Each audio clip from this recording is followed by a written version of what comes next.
बड़े अच्छे से पेन कॉपी तैयार हैं? एक कॉपी और एक पेन आपके पास जरूर होना चाहिए दोस्त। ओके, तो लिखेंगे एक बार अच्छे से। कौन सा विषय हम पढ़ने जा रहे हैं? इतिहास।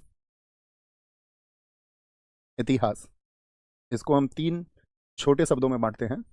इति धन है, धन आस। इसको कहा जाता है इति माने ऐसा, है माने हुआ, आस माने था, ऐसा हुआ था। ऐसा क्या अर्थ होता है इतिहास का? अगर मैं शाब्दिक अर्थ आपसे पूछूं कभी भी तो आप कहेंगे ऐसा हुआ था। यानी इतिहास वही तो है भाई, जो भविष्य में होगा वो आपको भी नहीं पता और उसको इतिहास भी नहीं कह सकते। वर्तमान को भी इतिहास नहीं कह सकते, जो हो चुका है। जैसे मैं आपसे कहूं कि कोई घटना ऐसी है जो 2024 में हो चुकी, तो 2024 बीत चुका, तो 2024 में जो भी घटनाएं हुई वो इतिहास का हिस्सा हो चुकी हैं। यस और नो? यस और नो सारे लोग बताएं।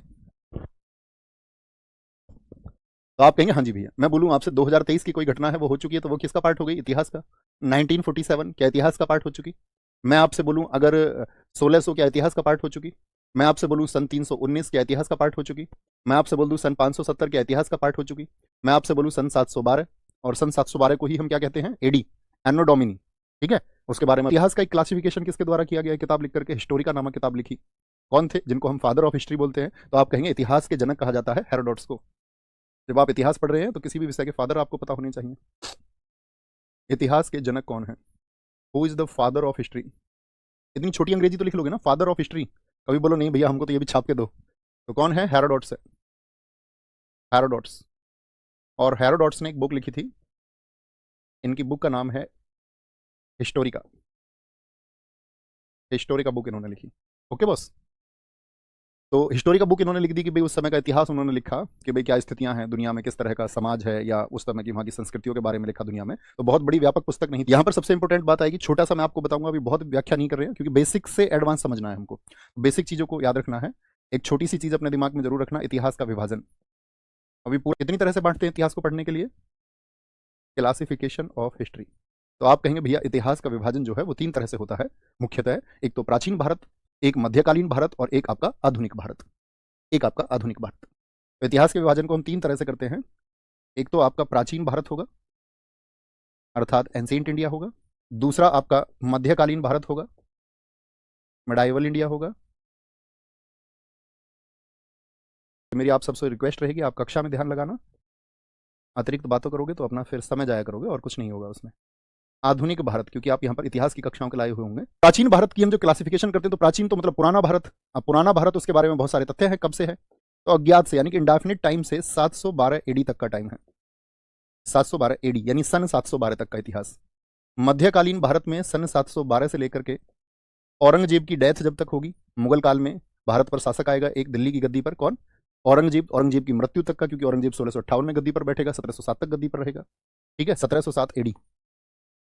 और साथ में आपका जो आधुनिक इतिहास शुरू होता है वो इसकी मृत्यु के साथ में शुरू होता है, और साथ में भारत की आज़ादी तक 1947 एडी, या बोले वर्तमान तक भी आप कह सकते हैं, तो भी एक ही बात होगी, कोई दिक्कत की बात नहीं है। ठीक है, कोई दिक्कत कोई परेशानी?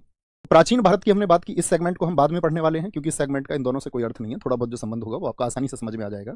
अब यहाँ पर एक टर्म आई है एडी। एडी का पूरा नाम क्या होता है? देखो 2 टर्म आएंगी आपको लिखी हुई। एक तो आती है आपका बीसी। कहीं पर हम जब बीसी का इस्तेमाल करेंगे तो बीसी का क्या मतलब होता है? Before Christ. लिखना इन चीजों को, ये बहुत महत्वपूर्ण है।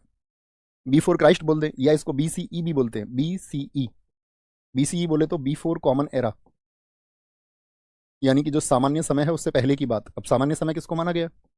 Before common era. इसी को बोलते हैं ईशा पूर्व, यानी ईसा के जन्म से पूर्व की। ये क्या है? ईशा पूर्व है, बिफोर कॉमन एरा। तो ईसा के जन्म को आधार मान लिया गया। अब बड़ी इंपॉर्टेंट बात होगी, क्यों जी ईसा के जन्म को क्यों आधार माना? हम तो कहते हैं भारतीय ज्ञान में बड़े आगे थे, तो हमने क्यों नहीं फिर अपना कोई कैलेंडर अपनाया? तो दरअसल में हमको कुछ चीज़ें स्वीकार करनी होंगी कि कैलेंडर तो हमारे यहाँ भी बहुत सारे चले। आपने देखा, मैं आपसे पूछूं शक संवत कब चला था? तो कनिष्क जब गद्दी पर बैठा 78 एडी में, तब उसने चलाया शक संवत। गुप्तों में चंद्रगुप्त प्रथम जब गद्दी पर बैठा तो उसने भी अपना उत्तर भारत में एक कैलेंडर चलाया जिसको गुप्त कैलेंडर कहा गया। ठीक है, सेन संवत भी भारत में चला। 16th सेंचुरी 1582 में ग्रेगोरियन कैलेंडर भी दुनिया में बहुत सारा इस्तेमाल हुआ। तो आप देखोगे बहुत सारे कैलेंडर चले हैं। विक्रमी संवत चला है 57 ईसा पूर्व। लेकिन मैं पूछूं आपसे, औद्योगिकीकरण में आगे कौन रहा? जो इंडस्ट्रीज फली और फूली, इस चीज में सबसे आगे कौन रहा? तो आप कहेंगे यूरोप सबसे आगे रहा, यानी कि व्यापार में यूरोप सबसे आगे निकल गया। तो डेट्स और कंसीडर होने का जो काम था, तो दुनिया ने जर्नली यानी व्यवहारिक रूप से किसको अपना लिया? तो अपना लिया गया किसको? आपका इन्हीं डेट्स को। तो इसका कारण है कि यूरोप के कैलेंडर सबसे आगे रहे, डेट्स आगे रही। एक तो ईशा पूर्व हो गया। और एक मैं जो सामने लिख रहा हूं ये है एडी। एडी का मतलब है एनो डोमिनी। एनो डोमिनी, एनो डोमिनी इसको बोलते हैं हम क्या, सिर्फ इसको हम बोल देते हैं सीई, अर्थात कॉमन एरा लिखना। CE, CE stands for common era. Common era यानी कि इसको हम हिंदी में ईसवी भी लिखते हैं। देखो ईसा पूर्व तो मैंने कहा ईसा का जब जन्म हुआ उससे पहले, और ईसवी क्या है, ईसा के जन्म के बाद। अर्थात ईसा का जन्म कौन सा माना गया, जैसे हम बोले 712 ईसवी, तो इसका हम कह रहे हैं ईसा के जन्म के कितने बाद, 712 बाद, 712 वर्ष के बाद में। यानी ईसा के जन्म को क्या मान लिया गया है, उसको शून्य आधार मान लिया गया है। आधार किसको माना गया है, शून्य को, कि भाई शून्य के बाद के जो वर्ष हैं वो ईसा के बाद के वर्ष हैं। जैसे अभी कौन सा वर्ष चल रहा है, तो कॉमन एरा ईसवी यानी ईसा के जन्म के बाद में, और ये ईसा के जन्म से पूर्व। अब देखो एक छोटी सी कैलकुलेशन मैं चाहूंगा आपसे, मुझे बताना, अगर मैं आपसे कहूं कि 326 ईसा पूर्व यानी बिफोर क्राइस्ट, तो मैं आज से कितने साल पहले की बात कर रहा हूं, तो आप कहेंगे भैया यानी कि आज 2025 तो चल ही रहा है, तो ये तो ईसा के बाद के हो गए, तो और 326 वर्ष पहले की बात मैं कर रहा हूं, तो कुल मिलाकर लगभग कितने वर्ष पहले की बात मैं कर रहा हूं, तो आप बोलेंगे आप 2351 वर्ष पहले की बात कर रहे हैं, तो हमेशा ऐड कर देना, कितने वर्ष पहले की बात कर रहे हैं हम, 2351 ईयर्स की बात कर रहे हैं। जैसे मैं आपसे कभी बोलूंगा कि भैया 600 ईसा पूर्व, तो लगभग एक कैलकुलेशन करके बताओ मुझे आज से कितने साल पहले की बात मैं कर रहा हूं आपसे, तो आप तब कहेंगे भैया आप हमसे बात कर रहे हैं अभी 2600 वर्ष पहले की। एक जनरल आइडिया, मैं आपसे बोलूँ 100 ईसा पूर्व, तो इसका मतलब हम लगभग कितने साल पहले आपसे बोल रहे हैं, तो ये जर्नल है, इसको ऐसा दिमाग पर सेट नहीं करना कि यही क्यों।